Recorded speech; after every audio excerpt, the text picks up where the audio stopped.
ay baka maamoy nila ang bigas na iyong ibibigay sa kanila. Yung mga ginagawa, ito yung old school politician on the top, masasabi ko. Alam ko, ang bigas na ito ay kanilang matatanggap dahil sa red tide. At ang kinatatakot ko, mahal na Pangulo, ay baka magdasal ang mga ito na araw-araw ay may red tide sa Capiz. May huli. Para sa inyong kaalaman, mahal na Pangulo, hindi po ako nagtataka. If na-gets nyo yung sinabi, baka manalangin daw yung mga taga-Capiz. Sana may huli daw yung mga taga-Ostop sa araw-araw, mga kababayan. Sa inyo. Dahil bago po kayo dumating, ay kumpol-kumpol ang mga ibon na nakapatong dito sa bigas na nakatumpok sa ating likod. Kaya napagsabi ko sa sarili ko na kung ang ibon ay pag dumarating ang Pangulo, lalong-lalo na ang mga Kapisenyo. Ibig sabihin, mga politiko ibon. Pero bago ako magtapos Lalim lang, aking pananalita, alam niyo po dito sa aming probinsya, mahal na Pangulo, pag may dumarating na bisita, ay pag sila'y pumalakpak, nagigiba po ang aming stadium. Pero ngayon po na kayong dumating, ibig kong iparinig ninyo sa mahal na Pangulo na ikinagagalak natin ang kanyang pagdating, ikinagagalak natin at iniyayaman sa ating puso ang kanyang pagdating. Kaya iparinig nyo ang makagibang pamamalakpak sa ating Pangulo. Oh, di ba? Kasi traditional eh. Lalim niya magtagalog. Makatibang. Mahal na Pangulo, hindi lang po yun palakpak, may dalang sigaw pa po yun. Kaya hindi ko na tatagalan ang aking pagsasalita. Iyayaman po namin, mahal na Pangulo, ang inyong pagdating dito. At amin pong isa sa puso na merong Pangulo ang Pilipinas na may nakakarinig sa amin at may nakakakita sa amin. Buti na lang sabi niya. Yung katulad sa... Maraming salamat po. Maraming salamat, Governor Castro. At ngayon, tinatawagan natin si Diba, tama, PWD Secretary Rex Gatchalian upang ipakilala ang ating panauhing pandangal. Mga binibini at Ginoo, ang Pangulo ng Republika ng Pilipinas, ang kagalang-galang Ferdinand R. Marcos Jr. Grabe, ang lalim pala magsalita ng mga taga-Capiz, Tagalog-Tagalog.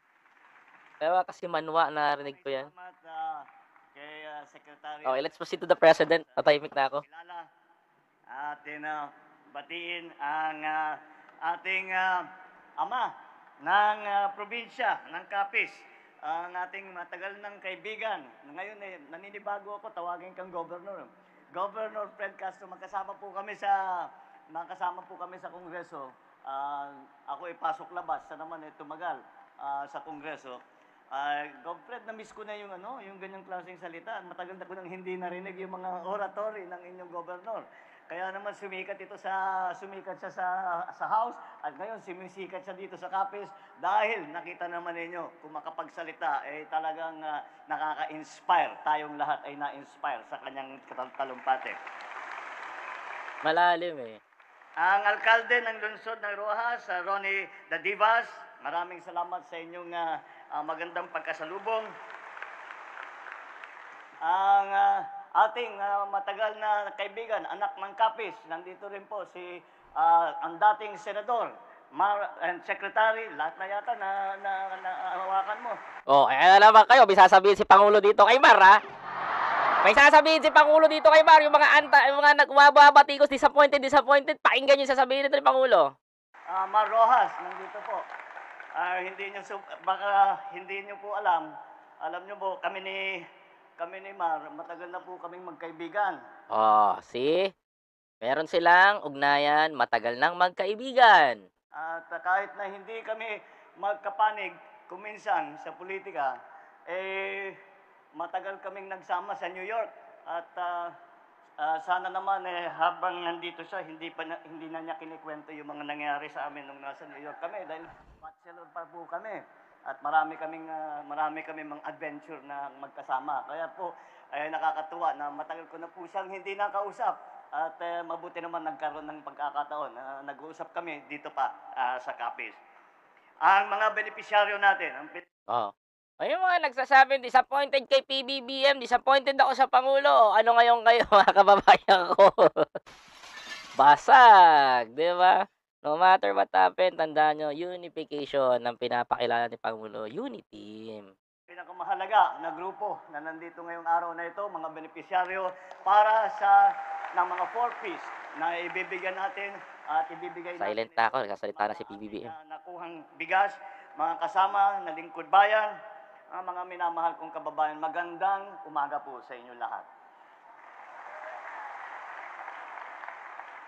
Noong nakaraang buwan lang po ay nagatid ng tulong ang DSWD at DTI sa ating mga rice retailer dito sa inyong probinsya upang matulungan sila sa kanilang mga negosyo. Dumayo po ulit kami dito ngayon upang personal na maghatid ng libreng bigas sa mga minamahal nating kapisnon upang makabawas sa inyong alalahanin sa pagkain. Muli na naman po kaming nagsasanib puwersa kasama po ang iba't ibang ahensya ng pamahalaan tulad ng DA, DSWD, DOLE, DOH, TESDA, CHED, Philippine Coconut Authority, Philippine Crop Insurance Corporation, Agricultural Training Institute upang muling ilapit sa inyo ang kanilang mga serbisyo.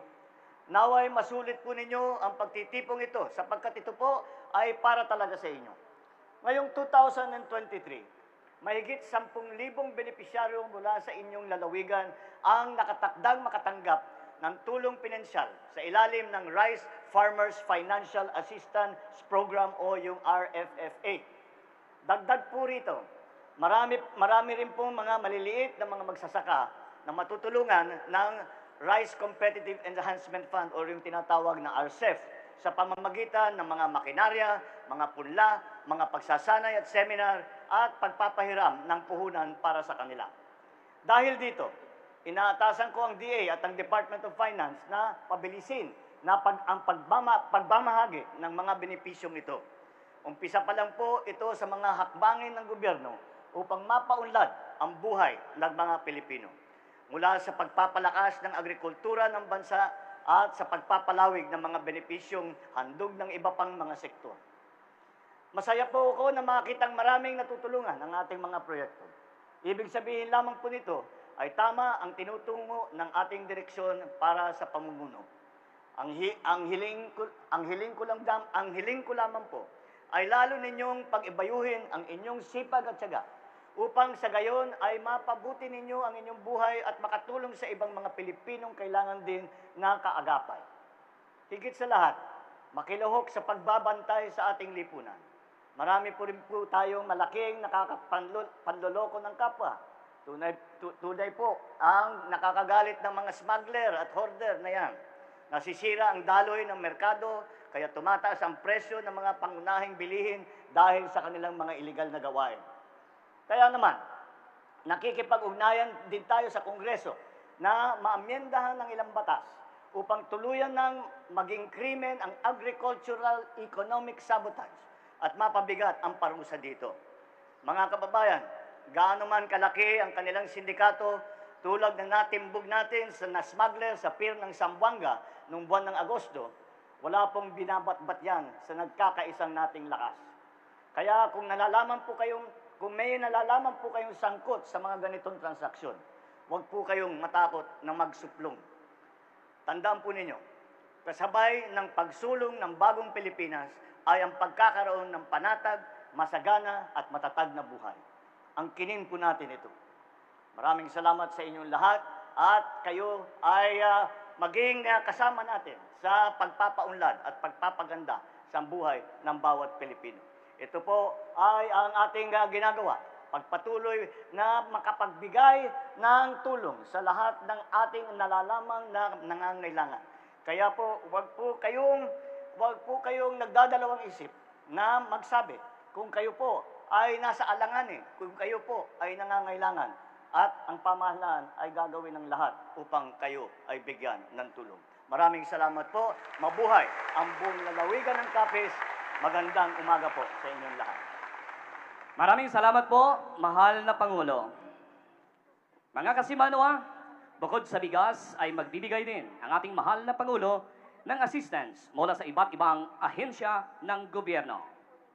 inaanyayahan po natin ang ating mahal na Pangulo na pangunahan ang pamamahagi ng tulong. Mula sa DA, Enhanced Kadiwa Cash Assistance worth 1.5 million ay tatanggapin ng lokal na pamahalaan ng Pontevedra, Capiz.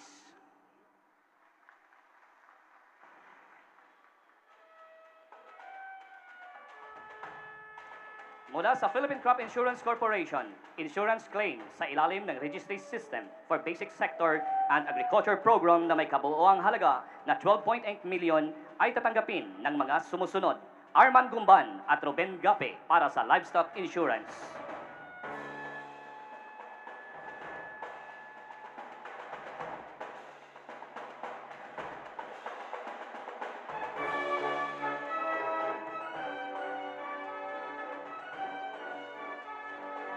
Francisco Silvino Jr. at Nelson Delfin para sa corn insurance.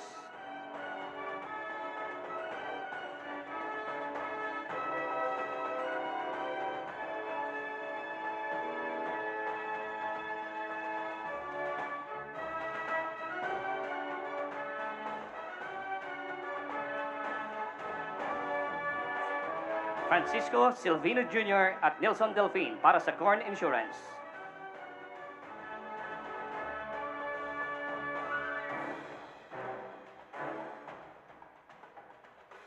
At Edita Duliete para sa Rice Insurance.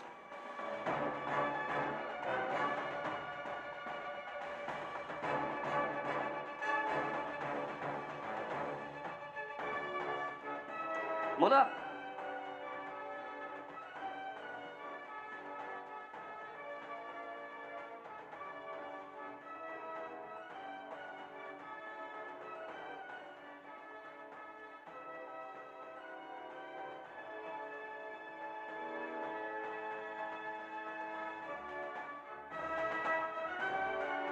Edita Duliete para sa Rice Insurance.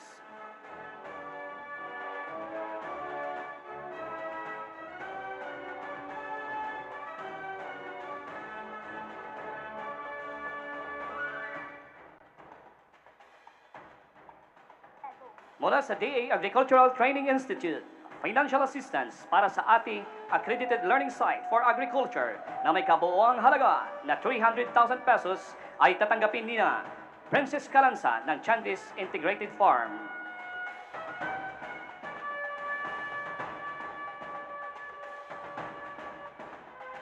Desiree Ditaro ng Desiree Integrated Farm.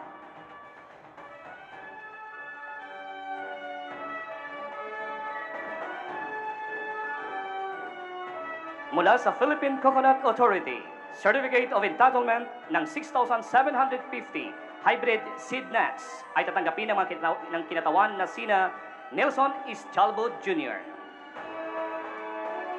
Ramon Lantoria,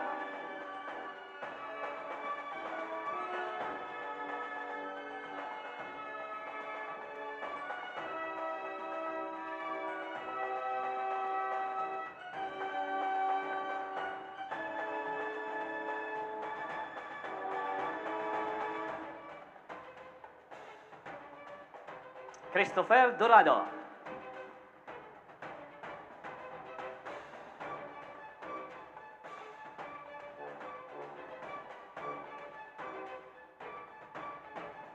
Chris Burgos,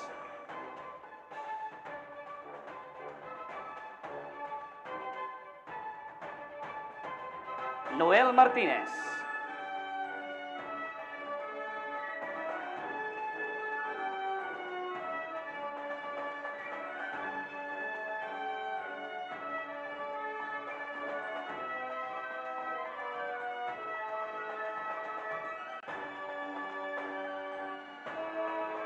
mula sa DSWD, Seed Capital Fund na may kabuoang halaga na 1.7 million pesos na tatanggapin ng mga kinatawan ng iba't ibang asosasyon na sina Maricel De Luna,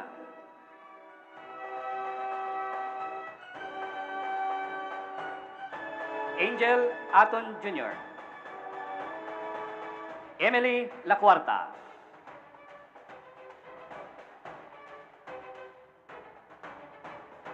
Emily La Cuarta,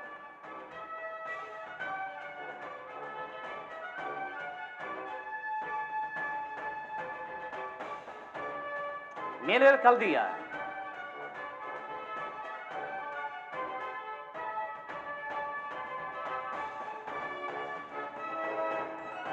Eleanor Dictado.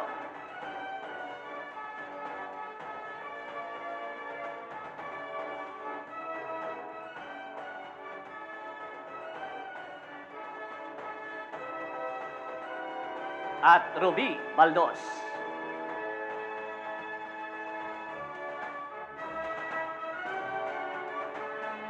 Mula sa DOLE, tupad financial assistance na may kabuuang halaga na 6 million pesos para sa 1,721 beneficiaries sa kapis na tatanggapin ni Congresswoman Jane Castro bilang ginatawan ng 2nd District ng Capiz.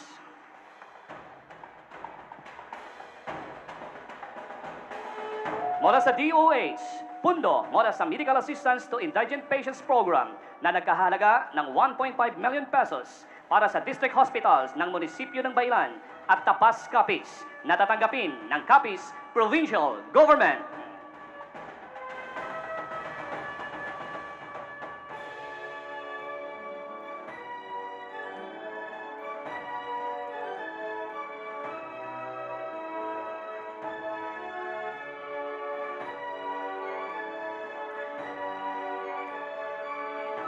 Mula sa TESDA, scholarship allowance na naghalaga ng 1.19 million pesos para sa 230 beneficiaries na tatanggapin nina Geraldo Tulio, Twin Samson, Pamela Ciudadano at Rosel Rojas.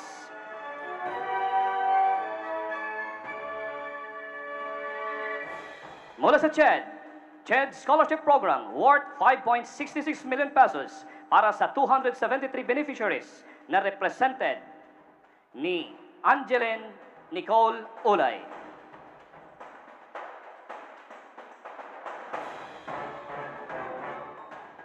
Scholarships mula sa Staff and Instructors Knowledge Advancement Program worth 274,000 pesos na tatanggapin ng kinatawan ng mga beneficiaries na sina Joseph Buenvenida,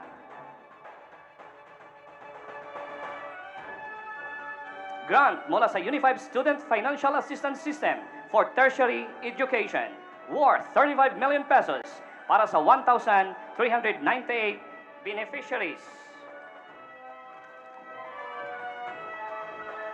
na represented ni Mel Honrado mula sa Capiz State University.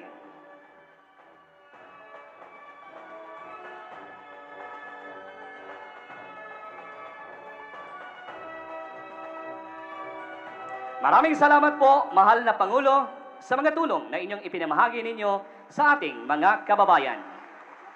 Sa puntong ito, inaanyayahan po namin ang ating mahal na Pangulo para sa isang group photo.